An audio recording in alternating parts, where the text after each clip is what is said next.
Mi smo se odločili, ko smo se med sabo pogovarjali in v večini mladih, s katerimi smo govorili, nismo govorili samo z našimi člani, ampak smo se dejansko pogovarjali z mladimi, z več skupinami in smo jih spraševali, kateri so tisti glavni problemi slovenske družbe, problemi, ki jih občutijo mladi, no in večina je izpostavila ta stanovanjski problem. In potem v debati, ko smo šli naprej, se je izpostavila ta teza, ali kdo pričakuje, da bomo imeli v svojih nekoč otroških sobicah pač svoje družine noter, in potem smo rekli v redu, ne?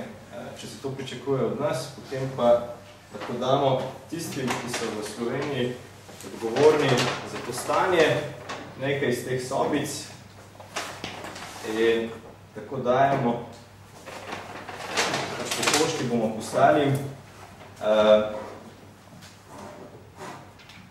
predsedniku vlade, ministrici Cotmanovi in pa ministru Podobniku Lego kocke, hiške iz Lego kock, to je pač simbolično, kako sem rekel, iz otroških sobic, igrača vzeta ven. To je tisto, kaj si lahko mladi danes sami privoščimo, kupiti Lego kocke. Mogoče, če bomo pridni pa šparali, bomo do jeseni privrčevali za en šotor. Če pa kdo misli, da lahko mladi pa sami rešimo stanovanjski problem, danes se pa izredno moti.